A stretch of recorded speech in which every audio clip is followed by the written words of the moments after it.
ओम शांति। आज 3 तारीख की मुरली है, 3 जुलाई।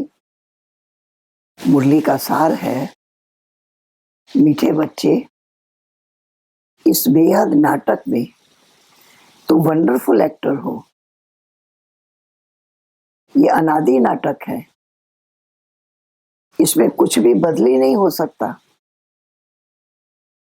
प्रश्न है, बुद्धिवान दूरंदेशी बच्चे ही किस गुह्य राज को समझ सकते हैं?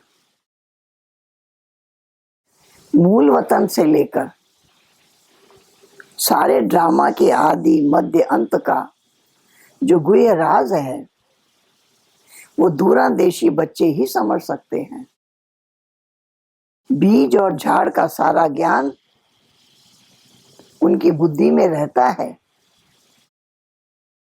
वो जानते हैं इस बेहद के नाटक में आत्मा रूपी एक्टर जो ये चोला पहनकर पार्ट बजा रही है, इसे सतयुग से लेकर कलयुग तक पार्ट बजाना है। कोई भी एक्टर बीच में वापस जा नहीं सकता। गीत बजा है, तूने रात गवाई सो के, दिवस गवाया खा के, हीरे जैसा जन्म अमोलक, कौड़ी जैसा जाए। ओम शांति।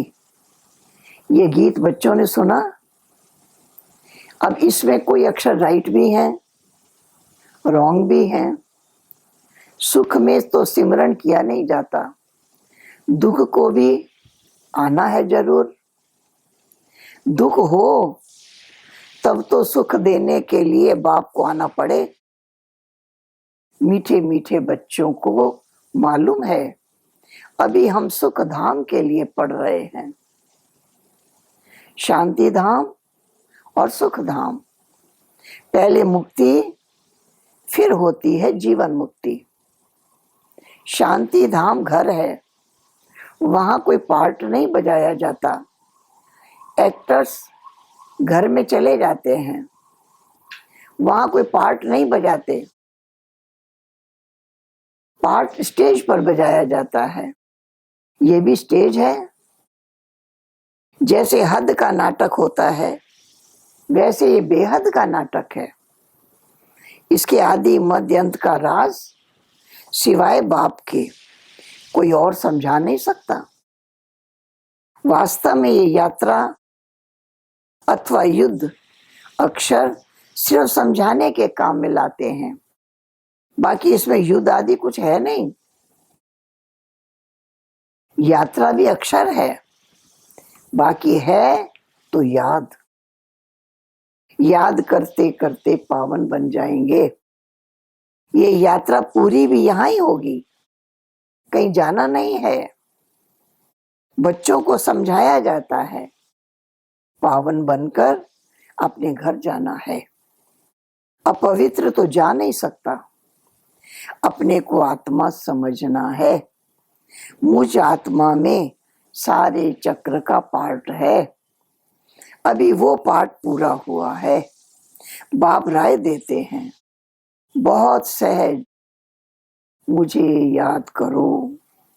बाकी बैठे तो यहाँ ही हो, कहीं जाते नहीं हो। बाप आकर कहते हैं मुझे याद करो तो तुम पावन बन जाएंगे। युद्ध कोई है नहीं। अपने को तमो प्रधान से सतो प्रधान बनाना है। माया पर जीत पानी है। बच्चे जानते हैं 84 का चक्र पूरा होना है। भारत सतो प्रधान था, उसमें जरूर मनुष्य ही होंगे। जमीन थोड़ी बदलेगी। अभी तुम जानते हो हम सतो प्रधान थे, फिर तमो प्रधान बने और फिर सतो प्रधान बनना है। मनुष्य पुकारते भी हैं आकर हमको पतित से पावन बनाओ, परंतु वो कौन है, कैसे आते हैं, कुछ नहीं जानते। अभी बाबा ने तुम्हें समझदार बनाया है। कितना ऊंच मर्तबा तुम पाते हो। वहां के गरीब भी बहुत ऊंचे हैं यहाँ के शाहूकारों से। भल कितने भी बड़े बड़े राजाएं थे, धन बहुत था, है तो भिखारी ना। इनसे वहां की साधारण प्रजा भी बहुत ऊंच बनती है। बाबा फर्क बताते हैं, रावण का परछाया आने से पतित बन जाते हैं। निर्विकारी देवताओं के आगे अपने को पतित कहकर माथा जाकर टेकते हैं। बाप यहाँ आते हैं, फट से ऊंच चढ़ा देते हैं। सेकंड की बात है, अभी बाप ने तीसरा नेत्र दिया है ज्ञान का। तुम बच्चे दूरांदेशी बन जाते हो। ऊपर मूल वतन से लेकर सारे ड्रामा का चक्र तुम्हारी बुद्धि में याद है। जैसे हद का ड्रामा देखकर फिर आकर सुनाते हैं ना, क्या क्या देखा, बुद्धि में भरा हुआ रहता है जो वर्णन करते हैं। आत्मा में भर कर आते हैं, फिर आकर डिलीवरी करते हैं। ये फिर है बेहद की बातें। तुम बच्चों की बुद्धि में इस बेहद ड्रामा के आदि मध्य अंत का राज रहना चाहिए, जो रिपीट होता रहता है। उस हद के नाटक में तो एक एक्टर निकल जाता है, बदले में दूसरा आ सकता है। कोई बीमार हुआ, उसके बदले दूसरा ऐड कर देंगे। ये चेतन ड्रामा है, इसमें जरा भी अदली बदली नहीं हो सकता। तुम बच्चे जानते हो, हम आत्मा हैं। ये शरीर रूपी चोला है जो पहनकर हम बहुरूपी पाठ बजाते हैं। नाम, रूप, देश, फीचर्स बदलते जाते हैं। एक्टर्स को अपनी एक्ट का तो मालूम होता है ना। बाप बच्चों को इस चक्र का राज समझाते रहते हैं। सतयुग से लेकर कलयुग तक आते हैं, फिर जाते हैं, फिर नए सिरा के पाठ बजाते हैं। इनकी डिटेल समझाने में टाइम लगता है। बीज में भल नॉलेज है, फिर भी समझाने में टाइम तो लगता है ना। तुम्हारी बुद्धि में सारा बीज और झाड़ का राज है। सो भी जो अच्छे बुद्धिवान हैं वही समझते हैं इसका बीज, इस झाड़ का बीज ऊपर में है। इसकी उत्पत्ति, पालना और संहार कैसे होता है, इसलिए त्रिमूर्ति भी दिखाया है। ये समझाने जो बाप देते हैं और कोई मनुष्य दे नहीं सकता। जब यहाँ आए तब पता पड़े, इसलिए तुम सबको कहते हो यहाँ आकर समझो। कोई कोई बहुत कट्टर होते हैं, कहते हमको कुछ सुनना नहीं है। कोई तो फिर सुनते भी हैं, लिटरेचर भी लेते हैं, कोई नहीं लेते हैं। तुम्हारी बुद्धि अभी कितनी विशाल दूरांदेशी हो गई है। तीनों लोगों को तुम जानते हो, मूल वतन और स्थूल वतन से कनेक्शन सारा है। बाकी सूक्ष्म वतन थोड़ा टाइम के लिए है। बाकी आत्माएं सब ऊपर से यहाँ आती हैं पाठ बजाने। ये झाड़ सब धर्मों का नंबरवार है। ये है मनुष्यों का झाड़, बिल्कुल एक्यूरेट है, कुछ भी आगे पीछे हो नहीं सकता। ना आत्माएं और जगह बैठ सकती हैं। आत्माएं ब्रह्म तत्व में खड़ी होती हैं, जैसे स्टार्स आकाश में खड़े हैं। ये स्टार्स तो दूर से छोटे छोटे देखने में आते हैं तो बड़े, लेकिन आत्मा तो न छोटी बड़ी होती, न विनाश को पाती है। तुम गोल्डन एज में जाते हो, फिर आयरन एज में आते हो। बच्चे जानते हैं हम गोल्डन एज में थे, अब आयरन एज में आ गए हैं। कोई वैल्यू नहीं रही है, भल माया की चमक कितनी भी है, परंतु ये है रावण की गोल्डन एज। वो है ईश्वरीय गोल्डन एज, सतयुग में मनुष्य कहते रहते हैं 6-7 वर्षों में इतना अनाज होगा, बात मत पूछो। देखो उनका प्लान क्या है और तुम बच्चों का प्लान क्या है। बाप कहते हैं मेरा प्लान है पुराने को नया बनाना। तुम्हारा एक ही प्लान है। जानते हो बाप की श्रीमत से हम अपना वर्षा ले रहे हैं। बाबा रास्ता बताते हैं, श्रीमत देते हैं, याद में रहने की मत देते हैं। मत अक्षर तो है ना, संस्कृत अक्षर तो बाप नहीं बोलते हैं। बाप तो हिंदी में ही समझाते रहते हैं। भाषाएं तो ढेर हैं, इंटरप्रेटर भी होते हैं जो सुनकर फिर सुनाते हैं। हिंदी और इंग्लिश तो बहुत जानते हैं, पढ़ते हैं। माताएं घर में रहने वाली इतना नहीं पढ़ती हैं। आजकल वलैत में अंग्रेजी सीखते हैं, फिर यहाँ आने से भी इंग्लिश बोलते रहते हैं। हिंदी बोल ही नहीं सकते। घर में आते हैं तो माँ से भी इंग्लिश में बात करने लग पड़ते हैं। वो बेचारी मूंझ पड़ती है, हम क्या जाने इंग्लिश से।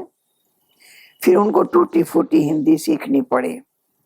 सतयुग में एक राज्य, एक भाषा थी जो अब फिर से स्थापन कर रहे हैं। ये हर 5000 वर्ष के बाद ये सृष्टि का चक्र कैसे फिरता है, सो बुद्धि में रहना चाहिए। अब एक बाप की ही याद में रहना है। यहाँ तुमको फुर्सत अच्छी रहती है।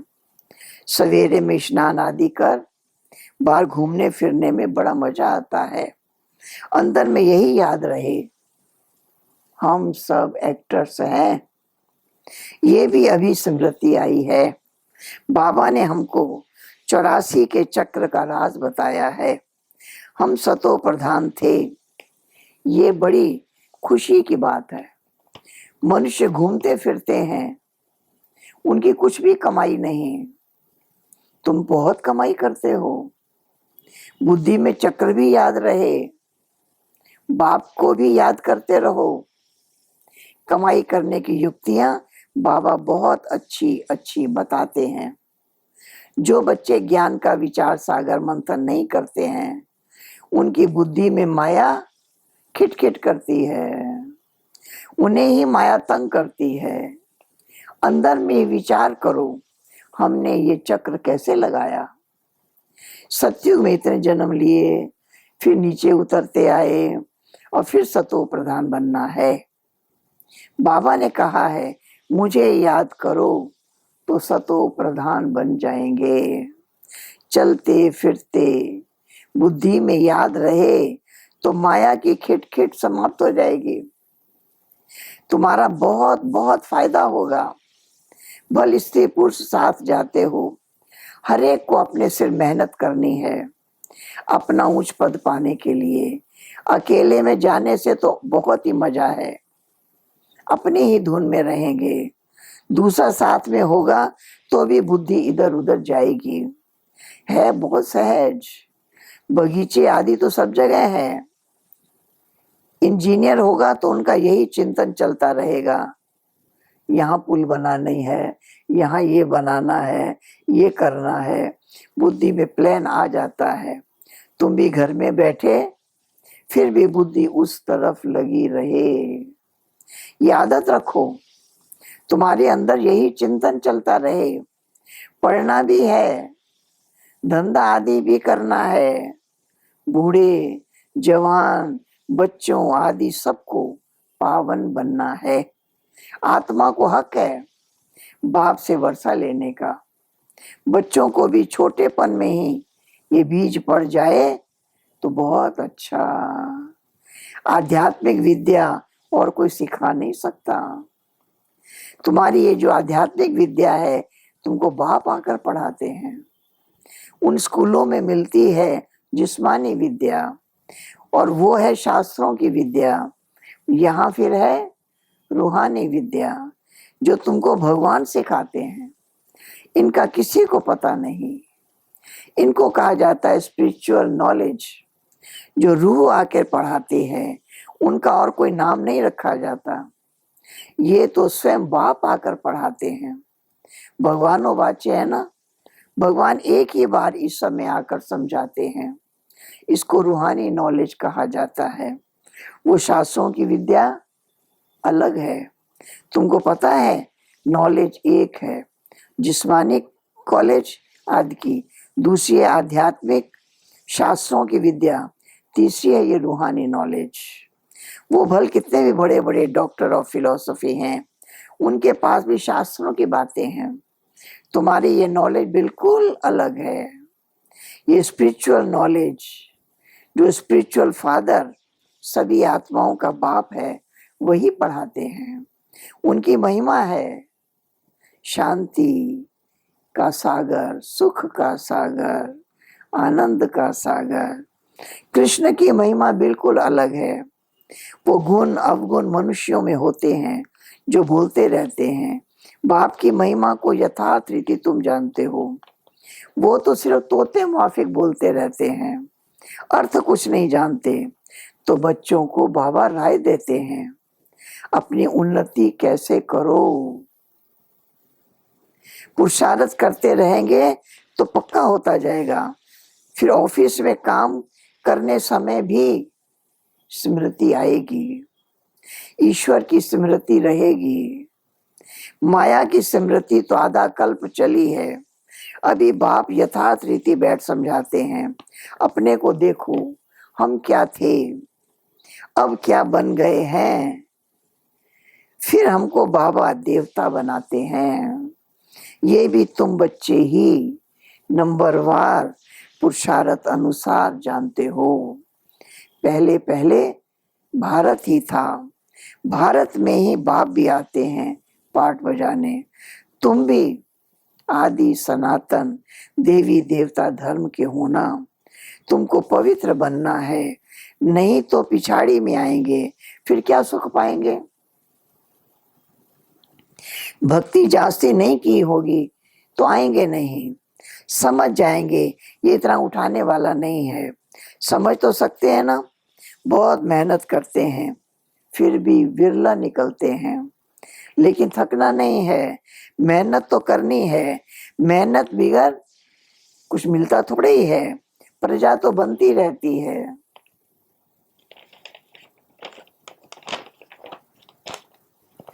बाबा बच्चों को उन्नति के लिए युक्ति बताते हैं। बच्चे अपनी उन्नति करनी है तो सवेरे सवेरे स्नान आदि कर एकांत में जाकर चक्कर लगाओ या बैठ जाओ। तंदुरुस्ती के लिए पैदल करना भी अच्छा है। बाबा भी याद पड़ेगा, ड्रामा का राज भी बुद्धि में रहेगा। कितनी कमाई है, यह सच्ची कमाई। वो कमाई पूरी हुई, फिर इस कमाई का चिंतन करो। डिफिकल्ट कुछ भी नहीं है। बाबा का देखा हुआ है, सारी जीवन कहानी लिखते हैं। आज इतने बजे उठा, फिर ये किया, समझते हैं। पिछाड़ी वाले पढ़कर सीखेंगे। बड़े बड़े मनुष्यों की बायोग्राफी पढ़ते हैं ना, बच्चों के लिए लिखते हैं। फिर बच्चे भी घर में अच्छे स्वभाव के होते हैं। अभी तुम बच्चों को पुरुषार्थ कर सतो प्रधान बनना है। सतो प्रधान दुनिया का फिर से राज्य लेना है। तुम जानते हो, कल्प कल्प हम राज्य लेते हैं और फिर गंवाते हैं। तुम्हारी बुद्धि में ये सब है। ये है नई दुनिया, नए धर्म के लिए नई नॉलेज। इसलिए मीठे मीठे बच्चों को फिर भी समझाते हैं, जल्दी जल्दी पुरुषार्थ करो। शरीर पे भरोसा थोड़ा ही है। आजकल मौत बहुत इजी हो गया है। वहां अमर लोक में ऐसी मृत्यु कब होती नहीं। यहाँ तो बैठे बैठे कैसे मर जाते हैं। इसलिए अपना पुरुषार्थ करते रहो, जमा करते रहो। अच्छा, मीठे मीठे सिक्के लदे बच्चों प्रति माता पिता बाप दादा का याद प्यार और गुड मॉर्निंग। रूहानी बाप की रूहानी बच्चों को नमस्ते। धारणा के लिए मुख्य सार, बुद्धि को ज्ञान चिंतन में बिजी रखने की आदत डालनी है। जब भी समय मिले एकांत में जाकर विचार सागर मंथन करना है। बाप को याद कर सच्ची कमाई जमा करनी है। दूसरा पॉइंट है, दूरादेशी बनकर इस बेहद के नाटक को यथार्थ रीति समझना है। सभी पाठधारियों के पाठ को साक्षी होकर देखना है। वरदान, मधुरता के वरदान द्वारा सदा आगे बढ़ने वाली श्रेष्ठ आत्मा भव। मधुरता ऐसी विशेष धारणा है जो कड़वी धरनी को भी मधुर बना देती है। किसी को भी 2 घड़ी मीठी दृष्टि दे दो, मीठे बोल बोल दो, किसी भी आत्मा को सदा के लिए भरपूर कर देंगे। 2 घड़ी की मीठी दृष्टि या बोल उस आत्मा की सृष्टि बदल देंगे। आपको आपके 2 मधुर बोल भी सदा के लिए उन्हें बदलने के निमित्त बन जाएंगे। इसलिए मधुरता का वरदान सदा साथ रखना, सदा मीठा रहना और सर्व को मीठा बनाना। स्लोगन, हर परिस्थिति में राजी रहो तो राजयुक्त बन जाएंगे।